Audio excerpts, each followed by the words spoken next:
Sir నమస్కారం అండి, KDR గారు. జై శ్రీరామ్ జై అండి రాజు గారు. శ్రీరామ్. భారత్ మాతాకి జై. చాలా సంతోషం అండి. మిమ్మల్ని యాంకర్ రాజు అంటారు కదా. యాక్టర్ రాజ్. యాక్టర్ రాజు. అవును సార్. నేను మొట్టమొదటిసారిగా ఒక హిందూ వీరునితో, హైందవ వీరునితో మాట్లాడుతున్నాను సార్. ఇంతకుముందు పాస్టర్లతో డిబేట్ చేస్తా ఉంటాను. వాళ్ళని ముప్పు తిప్పలు పెట్టి 3 చెరువులు నీళ్ళు తాగించి వాళ్ళ యొక్క బండారం బయట పెడతా ఉంటాను. విన్నాను మీ గురించి చాలా సార్లు విన్నాను. కొన్ని వీడియోస్ కూడా నా దృష్టికి వచ్చినాయి కూడా.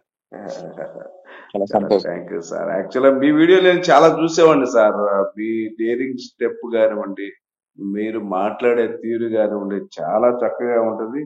మీ ద్వారా చాలా మంది యువత స్ఫూర్తి పొంది హిందూ ధర్మం యొక్క ఆ, విశిష్టత తెలుసుకొని హిందూ ధర్మంలోకి రావటమే కాకుండా హిందూ ధర్మం కోసం ఆ, గతంలో వెళ్ళినటువంటి వాళ్ళు, క్రైస్తవులుగా వెళ్ళిన వాళ్ళు, ముస్లింలుగా వెళ్ళిన వాళ్ళు కూడా బయట మళ్ళీ స్వధర్మంలోకి వచ్చి పోరాటం చేస్తున్నారంటే మీ కృషి చాలా ఉంది గురువు గారు. మాత్రం చాలా చాలా సంతోషం అండి రాజు గారు. అది మీ మనసులో ఉన్నటువంటి ఆ ప్రేమ మా పట్ల గాని మా గొప్పతనం అని మేము అనుకోవట్లేదు. చాలా చాలా సంతోషం సార్ ఈరోజు మీతో మాట్లాడడం. మీరు నాకు టైం ఇవ్వటం కూడా ఇది ఒక అద్భుతం. ఆ రామయ్య యొక్క మహిమ అనుకోవాలి. చాలా సంతోషం అండి. సార్ చెప్పండి అయ్యా, ఎక్కడ ఉంటారు మీరు? సార్ మాది విజయవాడ అండి. అవునా, సంతోషం. చెప్పండి నేను విశేషం. కర్ణాటకలో ఉంటాను సార్. అంటే ఈ రోజు మీతో నేను కొంచెం 10 ప్రశ్నలు అడుగుదామనే ఆలోచనతో ఉన్నాను సార్. 10 ప్రశ్నల 10 ప్రశ్నలు. ఓకే సార్ ఓకే సార్, మీరు ఈ హైందవ ధర్మం కోసం పోరాటం చేయాలని ఎందుకు ముందుకొచ్చారు? ఈ ఉద్యమ జ్యోతి మీలో రగలడానికి గల కారణాలు ఏంటి? ఆ స్ఫూర్తి పొందినటువంటి అంశాలు. ఏమో, ఇది చాలా పెద్ద ప్రశ్న అండి. ఎందుకంటే వాస్తవానికి ఇది ఒక అంశం అయితే చెప్పలేము. ఇది సుదీర్ఘ 9-10 సంవత్సరాల ప్రయాణం అండి. ఇది అది అంతకంతకి పెరుగుకుంటూ వచ్చిందనమాట. అంటే ఒక మొక్క మహావృక్షంలా మారినట్టుగా ఫస్ట్ ఒక విత్తనం పడింది చిన్నగా. అదేంటంటే మా ఊర్లో నా పేరు దుర్గారావు అండి, అసలు పేరు. మేము 5గురు అన్నదమ్ములం. అయితే మా అమ్మగారు మా నాన్నగారు అప్పటికే 3 మగపిల్లలు పుడితే 4గో వాడు 4గో అమ్మాయి పుట్టాలి, ఒక కూతురు పుట్టాలని చెప్పి అమ్మవారికి మొక్కుకున్నారు విజయవాడ కనకదుర్గమ్మ. అలా ఏంటంటే మళ్ళీ మగవాడిని పుట్టాను, అయినా కూడా మొక్కుకున్నాం కదని పెట్టారు. అయితే మా మా వంశంలో అమ్మవారి భక్తులు ఎక్కువ. అలాగే నేను కూడా చిన్నప్పటి నుండి దుర్గా అని ఇంట్లో అంతా ఆ దుర్గమ్మ మీద ఎక్కువ భక్తి భావం ఉంటది ఇప్పటికి. అలాంటి ఒక అమ్మవారిని మా ఊర్లో ఒక పాస్టరు కొత్తగా పెట్టాడు చర్చ్. అప్పుడు చిన్నతనం అంటే మరీ కాదు, మంచి వయసు, కోడి వయసులో ఉన్నాం అనమాట. మేము క్రికెట్ ఆడుకున్న పక్కనే చర్చ్. ఆడేంటంటే అంతకంతకి పెరుగుతూ వచ్చింది పాస్టర్ ప్రభావం అనేది. ఒక రోజు మేము క్రికెట్ ఆడుకుంటున్న సమయంలో అతను ఆదివారం, ఆ రోజు సెలవు ఉంటుంది కదా, అమ్మవారిని ఒక దెయ్యంగాను కుంకుమని రక్తంగాను పోలుస్తూ కొంతమందితో చెప్తున్నాడు, అక్కడ ఉన్న వాళ్ళతో మాట్లాడుతున్నాడు. అది నాకు ఎందుకో తీవ్రంగా మనస్తాపానికి గురి చేసింది. ఏదో ఎంతగా పూజించే మా దేవతని ఇలా అంటున్నాడు ఏంటి అని చెప్పి కొంచెం కోపంగా వాడితో గొడవ పెట్టుకొని వాడి మీద చేయి చేసుకోవడం జరిగింది. కొంచెం షర్ట్ అది కూడా చిరిగింది వాడికి. ఆ చిన్న వయసే, వాడికంటే చాలా చిన్న వయసు అయినప్పుడు కూడా ఆ వేడి అలా ఉండేది అప్పుడు. అప్పుడు మొట్టమొదటిసారిగా నన్ను మా ఊర్లో గాని, మా ఫ్రెండ్స్ గాని, మా కుటుంబ సభ్యులు గాని అందరూ నన్ను ఫస్ట్ తిట్టిన సందర్భం అండి అది. నేను రౌడీ అనుకుంటున్నావా, గూండా అనుకుంటున్నావా, అయ్యవారిని పట్టుకొని, పాస్టర్ గారిని పట్టుకొని దేవుడితో సమానం అయితే ఇలా నన్ను తిట్టారన్నమాట. అప్పుడులో ఎవరికి అవగాహన తెలియదు, అసలు ధర్మ పోరాటం అనేది నేను వినలేదు కూడా అప్పటికి. అలా మొదలైందండి ఫస్ట్. ఈ పాస్టర్లు అంటేనే అయ్యవారు అంటే లేనిపోని బిల్డప్ ఉంటుందండి పాస్టర్లకి. కానీ అక్కడ మీకు బీజం పడింది. నిజంగా నేను గమనించింది అంటే మీరు అమ్మవారి ప్రసాదం అండి, దుర్గమ్మ గారి ప్రసాదం. నాకు అర్థమైంది. రెండో ప్రశ్న చెప్పండి. హిందూ ధర్మం కోసం పోరాటం చేసే వాళ్లకు, ముఖ్యంగా యువతకు మీరిచ్చే సలహాలు, సూచనలు ఏమిటి? హిందూ ధర్మం కోసం పోరాడే వాళ్ళక ముఖ్యంగా యువతకు. ఫస్ట్ ఆఫ్ ఆల్ ఇది 4 స్టెప్పులుగా ముందుకు వెళ్ళాలండి. ఒకటి, హిందూ ధర్మం గురించి తెలుసుకోవాలి ఫస్ట్ ఆఫ్ ఆల్. ఇది మొదటి స్టెప్. అంటే మన గ్రంథాలు చదవడం, మన రామాయణ, మహాభారత, భగవద్గీతలలో ఏముందో తెలుసుకోవడం. వీటితో పాటు దేశం గురించి, దేశ పోరాట యోధుల గురించి, అసలు మన దేశం ఎందుకు ఈ స్థాయిలో ఉంది అని ఆలోచించుకొని కనీసం ఒక 2-3 సంవత్సరాలు తెలుసుకోవాలి. ఆ తెలుసుకున్న నాలెడ్జ్ ని సమాజానికి, మన హిందువులకి తెలియపరచడానికి ఎన్ని మార్గాలు ఉంటే అన్ని మార్గాలు, సోషల్ మీడియా కావచ్చు, ఫోన్ల ద్వారా కావచ్చు, మెసేజ్ ద్వారా కావచ్చు, 10 మందిని కూర్చోబెట్టి మాట్లాడడం కావచ్చు, ఇది ఏదైనా కావచ్చు, బోధించాలి. ఇది రెండో మార్గం అండి, రెండో స్టెప్. ఆ బోధించిన తర్వాత నీ ఆశయాలు, నీ భావజాలం నచ్చి సుదీర్ఘంగా మనం చేస్తే అవతల వ్యక్తి మీకు అభిమానిగానో, ప్రేమగానో, లేకుంటే ఫాలోవర్ గానో మారతారు. అలా మారిన వారిని, నిజాయితీ పరుల్ని సమీకరించాలండి. ఇది మూడో స్టెప్. సమీకరించిన తర్వాత ఈ సమీకరణ అనేది ఒక స్థాయి దాటి, అంటే మనం పోరాటానికి సరిపోద్ది అనే స్థాయి వచ్చినప్పుడు ఆ పోరాటానికి మన బలాబలాలు తెలుసుకున్నటువంటి సమీకరణ వ్యక్తులతో 100 మంది ఉంటే ఒక రకమైన సమస్య, 1000 మంది ఉంటే ఒక రకమైన సమస్య, 10 మంది ఉంటే ఒక రకమైన సమస్యని పరిష్కరించుకుంటూ వెళ్ళాలి. స్థాయికి తగ్గట్టు. స్థాయికి మించి పోరాటాలకు దిగకూడదు.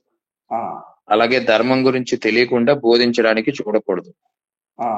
బోధించడం రాకుండానే జనాల్ని సమీకరించాలని చూడకూడదు. సమీకరించిన తర్వాత మన బలాబలాలు తెలిసి తెలియక పెద్ద సమస్యల్లో ఇరుక్కొని కేసులు పాలు అవ్వకూడదు. ఇలా వెళితే గనక విజయం సాధించవచ్చండి. చాలా మంచి విషయాలు చెప్పారు సార్. మూడో ప్రశ్న ఏంటంటే సార్, గతంలో ముస్లిం వాళ్ళకి పాకిస్తాన్, హిందువులకు భారతదేశం ఇవ్వడం జరిగింది. మధ్యలో 1974లోనే ఎప్పుడేనో ఆ ప్రాంతంలో సెక్యులర్ అనే పదాన్ని కాంగ్రెస్, అందులో ఇందిరాగాంధీ గారు చేర్చారు. ఇది హిందువులను దారుణంగా మోసం చేసింది. మళ్ళీ ఆ సెక్యులర్ అనే పదాన్ని తీసేసి హిందూ దేశంగా ప్రకటించాల్సిన అవసరం ఉందా లేదా? వాస్తవానికి హిందూ దేశంగా ప్రకటించాలి, అది చర్య. కాకపోతే ఆల్రెడీ మన హిందూ దేశమే. పాకిస్తాన్ వాడు ఏమంటాడు? హిందుస్థానీ అంటాడు. బంగ్లాదేశ్ వాడు అంటాడు హిందుస్థానీ అంటాడు. మన ఏ ముస్లిం కంట్రీకి వెళ్ళినా హిందుస్థానీ అంటాడు. మనల్ని హిందువులనే పిలుస్తారు. హిందువులు నివసించే దేశం ఏదైతే ఉందో అది ఇండియా అని పిలుస్తారు. హిందూ మహాసముద్రం అంటారు, హిందూ కుష్ పర్వతాలు అంటారు. ఇలా ఏది చూసుకున్నా కూడా ఫస్ట్ హిందూ అనే వస్తుంది. కానీ ఇది కొంతమంది రాజకీయ నాయకుల కుట్ర వల్ల పేరు మార్చడం ద్వారా సెక్యులర్ పదం అయిందే కానండి, పక్కా హిందూ దేశం. చట్టాలు ఒక్కటే అమలు చేయాలంతే. ఆ చట్టాలను అమలు చేస్తే ఖచ్చితంగా ఇది హిందూ దేశంగా ఉంటుంది. హిందూ దేశంగా మారితే ఇప్పుడు భారతదేశం ఉన్నదానికంటే 10 వేగంగా అభివృద్ధి చెందే అవకాశం కూడా ఉంటుంది. చాలా థ్యాంక్స్ అండి. తర్వాత ఇంకో ప్రశ్న, నాలుగోది, ఇతర మతస్థులు హిందువులను మభ్యపెట్టి వారి గ్రంథాలలో ఉన్నది దాచి, అంటే కొన్ని దారుణ విషయాలు దాచి మన వాళ్ళను మతం మార్చి హిందువులను ధన, మాన, ప్రాణాలు దోచుకుంటున్నారు. హిందువులు ఇతర మత గ్రంథాలు చదివి ప్రశ్నించి మత మార్పిడి మాఫియాను అడ్డుకోవాల్సిన అవసరం ఉందా లేదా? ఖచ్చితంగా ఉందండి. హిందువుగా పుట్టిన ప్రతి ఒక్కడు చేయవలసిన కనీస కర్తవ్యం అండి.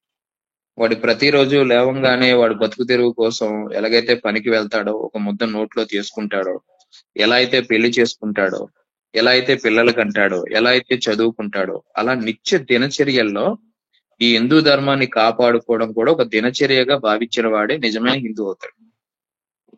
ఖచ్చితంగా కాపాడుకోవాలి. Thank you sir. ఇంకొక 5వ ప్రశ్న, హిందువులు ఓటు వేసేటప్పుడు తీసుకోవాల్సిన జాగ్రత్తలు ఏమిటి? ఈ దేశంలో 144 కోట్ల మంది, అందులో కనీసం 120 కోట్ల మంది మన హిందువులు ఉన్నారు. ఈ 120 కోట్ల మంది మన సనాతన ధర్మం కాపాడే వాళ్లకు మేము ఓటు వేస్తామని ఒక్క దాటి మీదకి రావాల్సిన అవసరం ఉందా లేదా? వాస్తవానికి ఇది చాలా తీవ్రమైన అంశం అండి. ప్రస్తుతం భారతదేశాన్ని కలిచివేస్తున్న అంశాల్లో ఇది ఒకటి. ఎందుకంటే ఇది ఓటు వేసేటప్పుడు ఇంకా సరైన అవగాహన అనేది హిందువులకు తప్పితే మిగతా వాళ్ళందరికీ ఉందండి. హిందువులు ఒక్కరే ఈ ఓటు వేసేటప్పుడు మాత్రం కన్ఫ్యూజ్ అవుతున్నారు, రకరకాలుగా విడిపోతున్నారు. ఒక్క నిమిషం లైన్ లో ఉంది. ఎందుకు వచ్చారు? రాలేదు. అయితే ఈ హిందువులు ఎప్పుడైతే తమ కులానికి తమకు సేవ చేశాడని, లేకుంటే తన వర్గం వాడని, తన దగ్గరికి వచ్చి బతిమాలాడని, తన అభిమాన నాయకుడని, ఇలాంటి విభజన ఏదైతే చేసి నా రాష్ట్రం అని, నా కులం అని, నా ఒక ప్రాంతం అని, మా ఊరు వాడని ఎప్పుడైతే ఓటు వేస్తున్నారో ఖచ్చితంగా నష్టపోయేది హిందువే అవుతాడు. మన దేశ ప్రయోజనాలను దృష్టిలో పెట్టుకుని ఏక తాటిపైన హిందూ ప్రయోజనాల కోసమే ఓటు వేసే హిందూ ఎప్పుడైతే తయారవుతాడో ఓట్ బ్యాంకు, ఖచ్చితంగా భారతదేశం అనేది అద్భుత స్థాయిలో ఉంటుంది.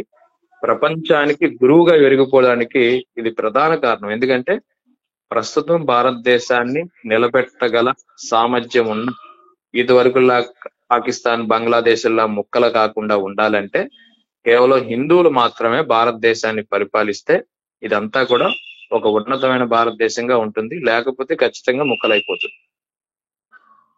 Okay sir. తర్వాత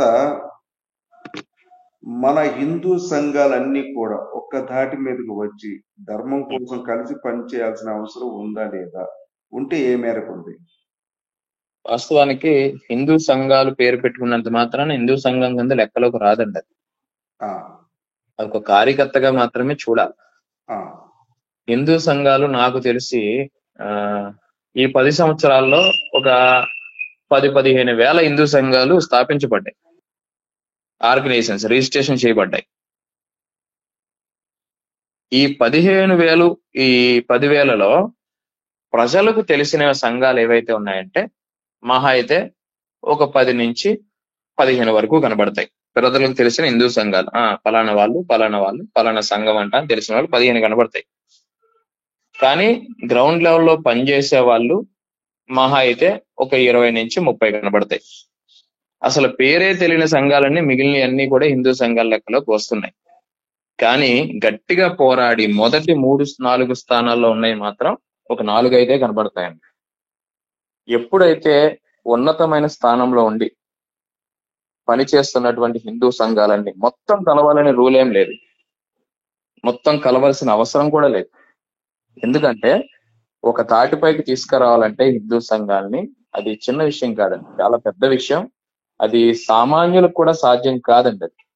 అందుకని ఉన్నతమైన సంఘాలు ఏవైతే ఉన్నాయో వాటిలన్నిటినీ కూడా ఒక తాటిపైకి కనీసం ఒక 10 సంఘాలని కనుక తీసుకురాగలిగితే చాలా ఉపయోగం ఉంటుంది. ఎందుకంటే ఇప్పుడున్న హిందూ సంఘాలన్నిటికీ ఒక్కొక్క దానికి ఒక్కొక్క బలం ఉంది. అన్ని రకాల బలం లేదు. ఒకరికేమో సోషల్ మీడియా బలం ఉంటుంది, ఇంకొకరిలేమో అధికారులు, ధనవంతులు తెలిసినటువంటి ఒక సంఘం ఉంటుంది, ఒకరికేమో గ్రౌండ్ లెవెల్లో కష్టపడే కార్యకర్తలు ఉండే సంఘం ఒకటి ఉంటుంది, ఒకరికేమో మంచి వాగ్దాటి, మంచి నైపుణ్యంగా మాట్లాడగల టాలెంట్ ఉంటుంది. ఇలాంటి వాళ్ళందరినీ కూడా వివిధ కేటగిరీల్లో విభజించి ఒక 10 సంఘాలను ఒక తాటిపైన కనీసం 3 సంవత్సరాలండి, ఏదో కలిపినంత మాత్రం కాదు, కనీసం 3 సంవత్సరాలు ఒక తాటిపై నడిపించగల ఒక నాయకుడు ఎప్పుడైతే వస్తాడో ఖచ్చితంగా చాలా చాలా రాజకీయ మార్పులే కాదు హిందూ సమాజంలో కూడా సుదీర్ఘ మార్పులు వచ్చే అవకాశం ఉంటుంది. చాలా థ్యాంక్స్. తర్వాత మరో ప్రశ్న అండి. అయోధ్య రామ మందిరం 500 సంవత్సరాల కళ అది ఇప్పుడు బీజేపీ మన ప్రధానమంత్రిగా శ్రీ నరేంద్ర మోదీ గారి వలన సాధ్యపడి ఈ అరుదైన పండుగను కుల మతాలకు అతీతంగా జరుపుకోవాల్సిన అవసరం ఉందా లేదా? ఈ పండుగను యువత ఎలా జరుపుకోవాలి? బీజేపీకి శ్రీ నరేంద్ర మోదీ గారికి ఏ విధంగా కృతజ్ఞతలు చెప్పాలి? వాస్తవానికి ఇది చిన్న విషయం కాదండి. ఇది అసలు బీజేపీ అనేది ఒక జాతీయ పార్టీ అని అంటారు కానీ ఇది జాతి గౌరవాన్ని పెంచే పార్టీగా ఈ విషయంలో మనం చూడాలి. ఎందుకంటే ఒక 500 సంవత్సరాల నుంచి పోరాడుతున్నారు ఈ రామ మందిరం కోసం అని చెప్పి చాలా కథనాలు, సాక్ష్యాలు కూడా చూపిస్తున్నారు. సుపాసు 480 సంవత్సరాలు ఇది చెప్తున్నాడు. కానీ అంతకు ముందు కూడా దాని చరిత్ర ఉంది. పోనీ ఈ 480 సంవత్సరాల చరిత్ర మనం చూసుకుంటే, ఈ 400 సంవత్సరాలకు ముందు మన భారతదేశంలో క్రైస్తవుడు అనేవాడే లేడండి.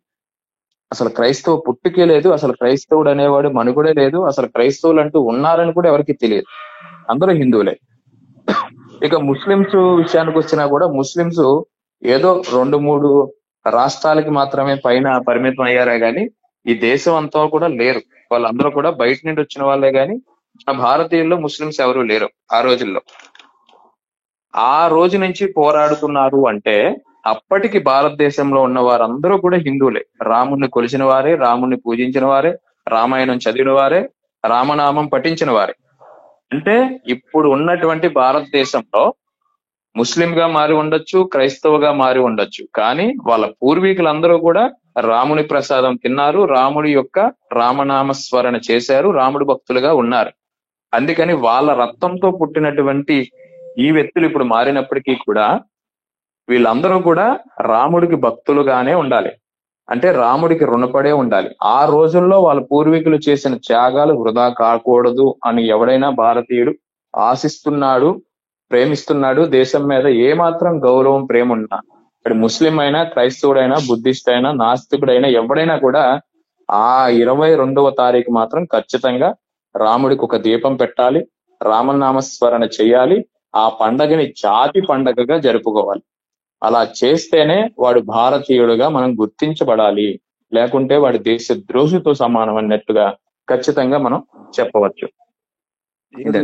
ఏడు ప్రశ్న అంటే చాలా చక్కగా చెప్పారు. ఈ దేశంలో ఒకే చట్టం ఉండాల్సిన అవసరం ఉందా లేదా? అలా కాకుండా కులానికో చట్టం, మతానికో చట్టం ఉండాలా? వాస్తవానికి రాజ్యాంగం ఒకటే చట్టం ఉండాలని చెప్తుందండి. రాజ్యాంగం కాకపోతే వీళ్ళు రకరకాలుగా మార్చుకొని వాళ్ళొక రాజకీయ ప్రభావంతో వాళ్ళకి నచ్చిన నాయకుల్ని ఎన్నుకొని దీంట్లో రకరకాలుగా మార్చారే గాని మనిషికి ఒక చట్టం ఉండదండి. ఒకటే దేశం అన్నప్పుడు నినాదం చేసినప్పుడు ఒకటే చట్టం ఉండాలి, ఒకటే విధానం ఉండాలి, మనిషికి ఒకలా ఉండకూడదండి. మన ఎవరిని హిందువులనేమో ఇద్దరు పిల్లలకు మించి ఎక్కువ కంటేనేమో వాడికి రాజకీయ పార్టీల్లో పోటీ చేయకూడదని, ఉద్యోగాల్లో ఉన్నత పదవులు ఇవ్వకూడదని రకరకాల డిమాండ్స్ వినిపిస్తున్నారు, చట్టాలు కూడా చేస్తున్నారు కదా. మరి అన్య మతస్థులకి ఎందుకు అలాగా 10 మందిని కన్నా 20 మంది భార్యలు చేసుకున్నా అది మా మత సిద్ధాంతం, మా సిరియా చట్టం అంటూ వెళ్ళిపోతుంటే, ఒకే దేశంలో ఉన్న వ్యక్తికి ఒకే న్యాయం జరగకపోతే అది చాలా దారుణం అండి. అది పోని ఏమవుతుందంటే వాళ్ళకు చట్టం ఇచ్చారు, మాకు చట్టం ఇవ్వండి అని కులాల ప్రకారంగా కూడా ఒక్కొక్క చట్టం అడిగే ప్రమాదం ఉంది. చాలా తప్పు. ఈ రోజుకైతే రేపైనా కూడా దాన్ని అంతమొందించాలి, దానికోసం పోరాడవలసిన అవసరం కూడా సాటి భారతీయుడికి ఉంది. చాలా తక్కువ చెప్పారు సార్. 8వ ప్రశ్న, ప్రవీణ్ పగడాల అనే అతను బ్రిటిష్ వాళ్ళు మన తల్లిదండ్రులు అన్నాడు. ప్రవీణ్ పగడాల అని ఒక పాస్టర్ ఉన్నాడు. అతను ఏంటంటే బ్రిటిష్ వాళ్ళే మన తల్లిదండ్రులు అని అన్నాడు. తర్వాత వికేఆర్ అనే అతను, ఇతను కూడా పాస్టర్ అండి, భారతమాతకు ఎంతమంది భర్తలు అన్నాడు. తర్వాత పిడి సుందరరావు అనే అతను, ఇతను కూడా పాస్టర్ అండి, ఈయన పెద్ద పాస్టర్, ఈయన చాలా మందితో డిబేట్ చేశాను, ప్రపంచాన్ని ఓడించాను అన్నాడు. కానీ ఎవరితో ఆయన డిబేట్ చేసిన దాఖలాలు లేవు, కానీ ఏదో చెప్తారు అంతే. ఇలాంటి వాళ్ళని మనం ప్రతిఘటించాల్సిన అవసరం ఉందా లేదా? ఇలాంటి వాళ్ళకి ఎలా బుద్ధి చెప్పాలి? ముందు వాడిని బయటికి లాక్కొచ్చి చెప్పుతో కొట్టేవాళ్ళండి. ఎందుకంటే వాళ్ళ అమ్మగారే వాడిని చెప్పుతో కొట్టాలి ఫస్ట్ ఆఫ్ ఆల్. ఎందుకంటే వాడు నిజంగానే చెప్పాడేమో, ఒకవేళ వాడు అంతర్గతంగా ఉన్న వాస్తవం ఏముందో, బ్రిటిష్ వాడికే కన్నాడేమో, బ్రిటిష్ వాడితోనే కన్నారేమో వాడి అనే అనుమానం వస్తుంది. ఎవడైనా నా తండ్రి ఈ తండ్రి అని చెప్పుకుంటాడు, కానీ బ్రిటిష్ వాడు నా తండ్రి అన్నాడంటే ఖచ్చితంగా వాడి మనసులోతులు ఉన్నది అదే. బ్రిటిష్ వాడికి తండ్రి అయినప్పుడు భారతదేశం మీద ప్రేమ, గౌరవం ఎలా వస్తుందండి? బ్రిటిష్ వాడు ఎందుకు వచ్చాడు? దోచుకోవడానికి, లాక్కుపోవడానికే వచ్చాడుగా, విభజించి పాలించడానికే వచ్చాడుగా. అదే భావజాలంతో మన భారతదేశాన్ని దోచుకుపోవడానికి, సామాన్యులను నలపడానికి, మన దేశంలో చిచ్చులు పెట్టడానికే వాడు వచ్చాడని భావించారు. ఇంకా వాడెవడో భారత్ మాతకి ఎంతమంది భర్తలు అన్నాడు. అలాంటి వాడికి దేశం మీద విలువ, గౌరవం, ప్రేమ, బాధ్యత ఏమీ లేనివాడు అనమాట. ఆ మాట అనగలిగాడు అంటే సాటి భారతీయుడు కాదు ప్రపంచంలో ఎవరు కూడా. మీరు అమెరికా పోయి, ఆస్ట్రేలియా పోయి భారత మాత ఏంటి అని చెప్పి చిన్న భారతీయ జెండా చింపేసినా కూడా అక్కడ కేసులు పెడతారు. ఒక దేశానికి సంబంధించిన జెండాను అలా చింపకూడదు, అది చట్టం చెబుతుంది. అలాంటిది భారతదేశంలోనే ఉండి ఈడు భారత మాతకి ఎంతమంది భర్తలు అండి, కొన్ని వేల మంది కోట్ల మంది అనుసరించేటువంటి జై భారత్ మాత అంటూ మన సైనికులు కూడా నినదించి యుద్ధ రంగంలో పోరాడుతూ ఉంటారు. జై భారత్ మాత అంటారు, భారత్ మాతాకి జై అంటారు. వాళ్ళు చేసే నినాదం అది, జై భారత్ అంటారు.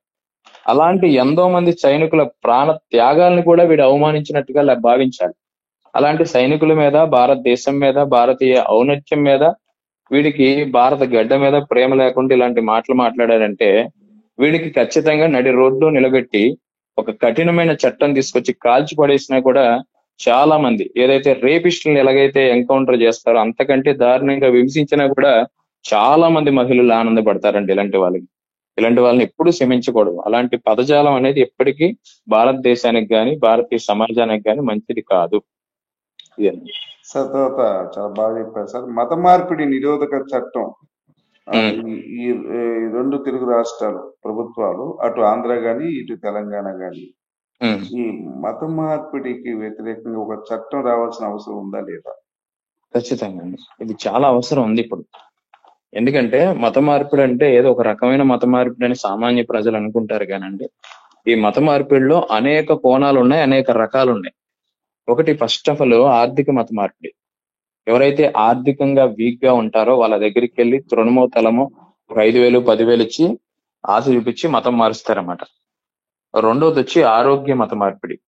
ఇది ఏంటంటే ఆరోగ్యంగా వీక్ గా ఎవరైతే ఉంటారో, ఇబ్బంది పడతారో, ఆపరేషన్ వ్యాధులతో కష్టపడుతూ ఉంటారో, సుదీర్ఘ వ్యాధులతో, అలాంటి వాళ్ళ దగ్గరికి వెళ్ళి ఆయిల్ రాసి నువ్వు ఎంతమంది దేవుళ్ళు నమ్ముకున్నావు కదా, నీకు తగ్గలేదు కదా, ఈ దేవుడిని ఒకసారి నమ్ముకొని చూడు నీకు తగ్గిపోద్ది అంటూ వాళ్ళని ప్రలోభ పెట్టి ఏం చేస్తారంటే మతం మారుస్తారు.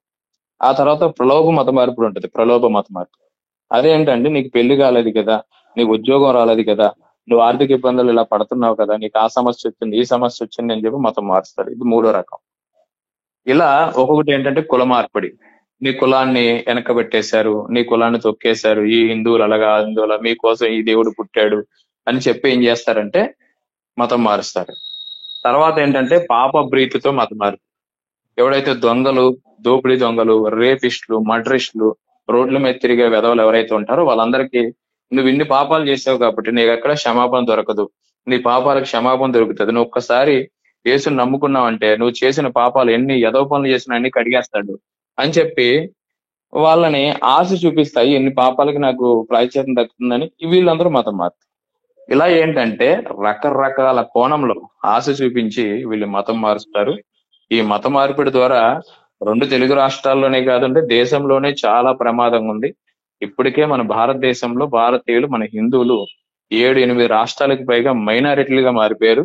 ఇదే కనుక కొనసాగితే భారతదేశంలో అంతర్యుద్ధం మొదలవుతుంది, దేశ విభజనకు కూడా దారి తీసే అంశం ఉంది. కనుక ప్రతి ఒక్క బాధ్యత కలిగిన రాజకీయ నాయకుడు దీని మీద కష్టపడాలి, ఒక చట్టం అయితే తీసుకురావాలండి. సార్ చాలా చాలా చక్కగా చెప్పారు సార్. ఇంకొక ప్రశ్న ఏంటంటే హిందువుల గుడిలో అన్య మతస్థులను పనిచేస్తున్నారు సార్. పనిచేస్తూ వాళ్ళు ఏం చేస్తారంటే ఈ హిందువులను మత మార్పిడి చేస్తున్నారు. కాబట్టి భారతదేశంలో ఉన్న గుళ్ళల్లో, అన్ని గుళ్ళల్లో ఈ ఉదాహరణకు తిరుపతి గుడి కానివ్వండి, విజయవాడ దుర్గమ్మ కానివ్వండి, శ్రీశైలం కానివ్వండి, ఇట్లా ప్రతి భారతదేశంలో అన్ని గుళ్ళల్లో అన్ని మతస్థులు ఉద్యోగాలు చేస్తున్నారు సార్. ఉద్యోగాలు చేస్తూ వీళ్ళు ఏంటంటే కుట్రపూరితంగా వాళ్ళ యొక్క మతాన్ని హిందువులకు చొప్పిస్తూ ఉన్నారు. ఉదాహరణకు నాకు పిన్నాం వరుస అవుద్ది. తిరుపతి వెళ్తే గతంలో ఇది ఒక 40 సంవత్సరాలు, 45, 50 సంవత్సరాల క్రితం ఒక ఆవిడ ఆమె తిరుపతి వెంకన్న బాబుని దర్శించుకోవడానికి క్యూలో నుంచుంటే అక్కడికి వచ్చి క్రైస్తవురాలు ఆమె యొక్క పాంప్లెట్ ఇచ్చి మీకు ఎన్ని రోగాలు ఉన్నా పోతాయి, ఏ జబ్బులున్నా పోతాయి, లేదా పిల్లలు కలగకపోతే పిల్లలు కలుగుతారు, మీరు బాధల్లో ఉన్నారు, ఏసై నా కళ్ళలోకి వచ్చి చెప్పాడని చెప్పి ఆమెను పక్కగా తీసుకొచ్చి, క్యూలో ఉన్న పక్కన తీసుకొచ్చి ఆమె యొక్క పాంప్లెట్ ఇచ్చి ఆమెను మతం మార్చడం జరిగింది. ఇప్పటికీ ఆమెను ఏసైనే నమ్మొద్దు. ఇట్లా తిరుపతిలో కూడా అట్లా ఉన్నారు. అంటే అక్కడ ఉద్యోగం చేసే ఆవిడే ఆ పని చేసింది. చాలా మంది ఈ విషయం ఎలా చూస్తారంటే అండి, వాళ్ళ పొట్టకూటి కోసం వాళ్ళకి వేరే దిక్కు లేక, ఎక్కడ జాబులు లేక, చర్చిల్లో ఉద్యోగాలు రాక, దేవాలయాల్లో ఏదో ఒక తప్పుగా నేను హిందువుని చెప్పేసి జాయిన్ అయిపోయి బతుకుతున్నారని సానుకూలంగా అమాయక మాటలు మాట్లాడతారండి వాస్తవానికి. కానీ ఇక్కడ మనం గమనించవలసిన విషయం ఏంటంటే, మన 2 తెలుగు రాష్ట్రాల్లో దేవాలయాలు మన హిందువుల చేతుల్లో లేవు, ఎండోమెంట్ లో ఉన్నాయి. దేవాదాయ ధర్మాదాయ శాఖ వాళ్ళు దీన్ని నిర్మిస్తున్నారు, అలాగే పోషిస్తున్నారు, దాన్ని నిర్వహిస్తున్నారు అని రకరకాలుగా కౌర్లు చెప్తున్నారు. కానీ తీవ్రంగా మనం చూస్తే ప్రభుత్వ ఆధీనంలో ఇవన్నీ ఉన్నాయి. ఈ ప్రభుత్వ ఆధీనంలో ఇవన్నీ ఉన్నప్పుడు ఈ రోజుల్లో మొత్తం కరప్షన్ అయిపోయి, ఏదైతే ఎలక్షన్లలో ఓడిపోయినటువంటి వ్యక్తులు ఉంటారో వాళ్ళందరినీ దేవాదాయ శాఖగా తరలిస్తూ ఉంటారు.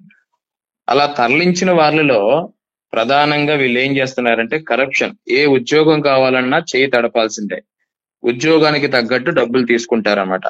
ఇలా ఎంతో మంది ప్రయత్నిస్తున్నప్పుడు కొంతమంది స్థానిక పాస్టర్లు వాళ్ళ దగ్గర డబ్బు తీవ్రంగా ఉండడంతో వీళ్ళు ఏం చేస్తున్నారంటే వాళ్ళకు అనుకూలమైనటువంటి వాళ్ళు కొంతమందిని, మతం మారిన వాళ్ళని, క్రైస్తవుల్ని సెలెక్ట్ చేసి బాగా మాట్లాడగలిగిన వాళ్ళని, సమయం చూసి మతం మార్చడానికి ప్రయత్నించే వాళ్ళని, ఏమాత్రం అవకాశం ఉన్నా ఆ దేవుడి మీద భక్తిని పోగొట్టుకోవడానికి చూసే వాళ్ళని ఒక ప్లానింగ్ గా చేసి, అక్కడ ఏం జరుగుతుందో ఒక ఇన్ఫార్మర్ లాగా కొంతమందికి ట్రైనింగ్ ఇచ్చి వాళ్ళకి సుమారు 5 లక్షల నుంచి 20-30 లక్షల వరకు ఖర్చు పెట్టి లంచాలు ఇచ్చి మరి వీళ్ళు దేవాదాయ శాఖలో జాయిన్ చేస్తున్నారు. వివిధ కేటగిరీలో ప్యూన్ దగ్గర నుండి పెద్ద ఈవో వరకు కూడా వాళ్ళని లంచాలు ఇచ్చి మరి జాయిన్ చేస్తున్నారు. దానికి కారణం ఏంటంటే హిందూ ధర్మాన్ని, హిందూ దేవాలయ వ్యవస్థని నాశనం చేయాలి, ఈ ఒక్క వ్యవస్థని విచ్ఛిన్నం చేయాలి, ఇక్కడికి వచ్చే భక్తుల సంఖ్య తగ్గించాలి, తద్వారా మా మతం ప్రాబల్యం పెరుగుతుంది అని వీళ్ళు వేసేటువంటి భారీ కుట్రలో భాగం అండి. అలాంటి వాళ్ళు కనిపిస్తే ఉద్యోగాల నుండి తీయాలి అనే నినాదాల కంటే ఫస్ట్ వాడిని కాలర్ పట్టుకుని బయటికి లాక్కొచ్చి గుడి ముందే ఎంతమంది అయితే ఉన్నారో అంతమంది భక్తులు కాళ్ళతో తన్నాలవండి. ఫస్ట్ ఆఫ్ ఆల్ ఆ భయం ఎప్పుడైతే పుట్టించగలుగుతాం, వీళ్ళు డబ్బులకి ఆశపడకుండా ప్రాణ భయంతో అయినా వాళ్ళు జాయిన్ అవ్వడం మానేస్తారు. ఎంత ద్రోహం అండి ఇది, ఎంత ద్రోహం. వాళ్ళ జీతాలు తీసుకొని వాళ్ళు పోషిస్తూ భక్తులు ఇచ్చే డబ్బులతో జీతాలు సంపాదిస్తూ మళ్ళీ ఆ భగవంతుడి మీద ఎంత దారుణంగా మాట్లాడుతున్నారండి. ఎన్ని వీడియోలు బయటకు వస్తున్నాయి, కడుపు రగిలిపోతుంది. ఒక హిందువుగా పుట్టినవాడు ఇది తీవ్రంగా పరిగణించాలి అసలు ఇదండి. ఖచ్చితంగా సార్, చాలా చాలా గుళ్ళల్లో ఇదే జరుగుతుంది సార్, చాప కింద నీటిలాగా. వాళ్ళు నిజంగా అస్సలు ఎలా చెప్తారంటే గురువు గారు, అబ్బో మీరు చెప్పింది చాలా అద్భుతంగా ఉంది సార్, ఇవన్నీ తెలుసుకుంటారు మన వాళ్ళు. ధన్యవాదాలు. తర్వాత ఇంకోటి గురుగారు, ఒక్కటి లాస్ట్ ప్రశ్న గురుగారు, చెప్పండి. మతహంకారం లేకుండా నా మతమే గొప్ప ఈ దేశంలో, నేనే గొప్ప, మీ హిందువులంతా కూడా గ్రహాధిపతులు అని చెప్పేసి ఇతర మతస్థులు ఎవరైతే ఉన్నారో అలా కాకుండా ఎవరి మతాన్ని వాళ్ళు అవలంబించుకుంటూ, ఎవరి దేవుణ్ణి వాళ్ళు పూజించుకుంటూ, ఇతర మతస్థులను గౌరవించుకుంటూ ఈ దేశంలో ముందుకు వెళ్లాల్సిన అవసరం ఉందా లేదా, ఉంటే ఏ మేరకు ఉంటుంది? వాస్తవానికి ఈ సిద్ధాన్ని అనుసరించడానికి తగ్గ అర్హులు కేవలం హిందూ ధర్మంలోనే ఉంటారండి. హిందూ ధర్మం మాత్రం ఇది చెప్తుంది. ఒక మతం ప్రకారంగా చూసుకుంటే హిందూ మతం అనుకోండి, కొన్ని ధర్మం అనేది పక్కన పెట్టి హిందూ ధర్మాన్ని మతంగా చూసినా కూడా హిందూ మతం మాత్రమే ఈ ఒక్క ఎవరినైనా కూడా ఆచరించాలి, సర్వే జన సుఖినో భవంతు అంటూ చెప్పిన మతం ఏదైతే ఉందంటే అది కేవలం హిందూ మతమే. అది ఒక్క హిందూ ధర్మానికి మాత్రమే అనుసరించదగ్గ ఉత్తమమైనటువంటి వాక్యం. మిగిలిన మతాలు మనం చూస్తే, వాళ్ళ మత గ్రంథాలు చూస్తే ఈ వాక్యానికి పూర్తి వ్యతిరేకంగా కనబడతారు. దేవుణ్ణి, దైవాన్ని, ప్రకృతిని, దేశాన్ని, ఆఖరికి సొంత పిల్లాన్ని, తల్లిదండ్రుల్ని, పిల్లలైనా వదిలిపెడతారు, నరుకుతారే గాని వాళ్ళ మత సిద్ధాంతాలను మాత్రం వదిలిపెట్టరు. వాళ్ళ మతం కోసం ఎంత దూరమైనా, ఎంత నీచానికైనా దిగజారడానికి కూడా వెనకాడినటువంటి కొన్ని వాక్యాలు ఆ గ్రంథాల్లో కనబడతాయి. కనుక ఇతర మతస్థుల నుంచి దాన్ని ఆస్వాదించడం అనేది, దాన్ని తీసుకోవడం అనేది సాధ్యం కాదండి. అందుకనే భారతదేశంలో హిందూ మతం మాత్రమే, హిందూ ధర్మం మాత్రమే స్థిరంగా ఉన్నంత వరకు కూడా భారతదేశం స్థిరంగా నిలబడుతుంది. ఖచ్చితంగా సార్, ఈ విషయంలో హిందూ మతం నుంచి నేర్చుకోవాల్సింది ఇతర మతస్థులు చాలా ఉందని అనిపిస్తుంది నాకు. ఎందుకంటే హిందువులు ఎవరైనా సమూహం ఒక 1000 ఇల్లుని అనుకోండి, అక్కడ 10 ఇళ్ళు కానీ 5 ఇళ్ళు కానీ 1 ఇల్లు కానీ ముస్లింలు కానీ క్రైస్తవులు కానీ ప్రశాంతంగా బతుకుతారు హ్యాపీగా. హిందువులంతా కూడా బావానో, బామర్దనో, మామానో, తమ్ముడనో, చెల్లెనో, అక్కనో బంధాన్ని కలుపుకొని వాళ్ళని వాళ్ళతో సమానంగా జీవింపజేస్తారు. అదే ఇతర మతస్థుల ఇళ్లలో ఒక 1000 ఇళ్లలో కనీసం 10 ఇళ్ళు కాదు కదా, 100 ఇళ్ళైనా బతకరు. ఎందుకంటే వాళ్ళ యొక్క దాడి ఆ విధంగా ఉంటుంది. వాస్తవం సార్ ఇది. ఇది ఖచ్చితంగా అండి, చాలా సంతోషం. ఉమ్, యాక్టర్ రాజు గారు సార్. ఇప్పటికే 30 నిమిషాలకు పైగా మాట్లాడారు. అవునండి, అవునండి. నాకు మంచి మీ విలువైన సమయాన్ని ఇచ్చారు సార్. ఇది చాలా సందేశం మన యువతకు కానీ మన హిందువులకు కానీ వెళ్తుంది. నా ప్రయత్నం సఫలమయ్యి నాకు మంచి అవకాశాన్ని ఇచ్చారు. మీకు కృతజ్ఞతలు తెలియజేసుకుంటున్నా.